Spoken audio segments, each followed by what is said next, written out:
नागपूर पोलिसांनी मध्यवर्ती कारागृहात मोठी कारवाई केली आहे। अनेक गुन्हेगार तुरुंगातूनच गुन्हेगारी कारवाई करत असल्याची धक्कादायक बाब समोर आली आहे।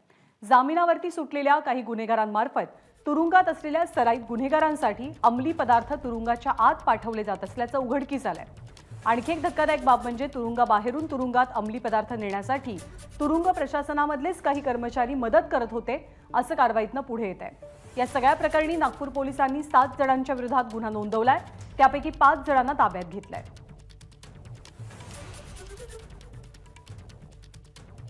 या संदर्भात नागपूरचे पोलीस आयुक्त अमितेश कुमार यांच्याशी संवाद साधलाय आमचे प्रतिनिधी रजत वशिष्ठ यांनी।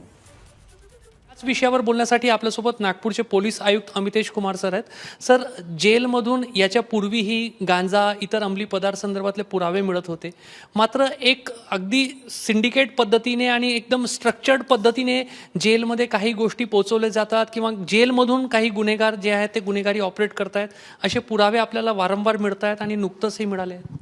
आज त्याचे सगळे व्हेरीफाई केल्यानंतर एक गुन्हा धंतोली पोलीस स्टेशनला दाखल करण्यात आलेली आहे, ज्यामध्ये 3 आरोपी जे बाहेर आहे सध्या मोका केसमध्ये आणि इतर गंभीर केसमध्ये बेलवर आहे असे 3 लोक आहे। तसेच 2 आरोपी जे जेलमध्ये आहे गंभीर गुन्ह्यात ते पण आरोपी आहे आणि 2 जेलचे स्टाफला पण असे 7 लोकांचे विरुद्ध सध्या गुन्हा दाखल करण्यात आलेले आहे। 5 आरोपी अटक पण करण्यात आलेली आहे, ज्यामध्ये 3 आरोपी आणि 2 जेलचे ऑथॉरिटीज आहे।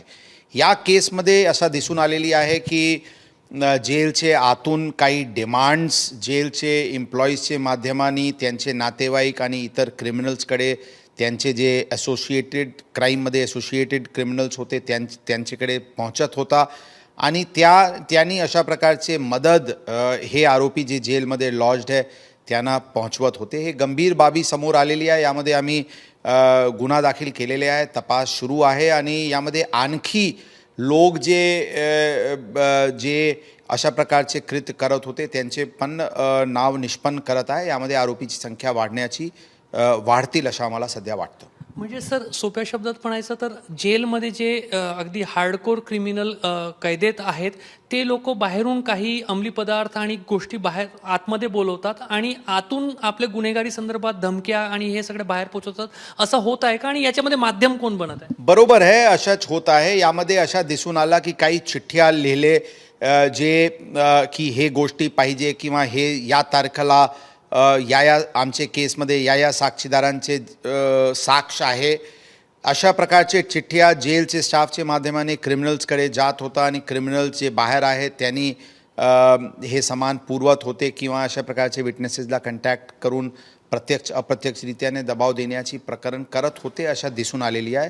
म्हणून आम्ही अत्यंत गंभीरतेने घेऊन याचे पूर्ण रॅकेट उचलण्याची प्रयत्न चालू आहे। यामध्ये जे जेलचे प्रिझनचे जे सिनियर ऑफिसर्स आहेत त्यांचे सोबत समन्वयाने ही सर्व कारवाई सुरू आहे। मात्र जर नागपूरची गुन्हेगारी थांबवायची असेल, त्याच्यावर अंकुश लावायचा असेल तर तुरुंगातून सेंट्रल जेलमधून चालणारा हे जे गुन्हेगारीचा संपूर्ण चेन आहे, मालिका आहे, हे तोडणं अत्यंत आवश्यक आहे। कॅमेरामॅन अतुल हिरडेसह रजत वशिष्ठ, एबीपी माझा, नागपूर। एबीपी माझा, उघडा डोळे बघा नीट।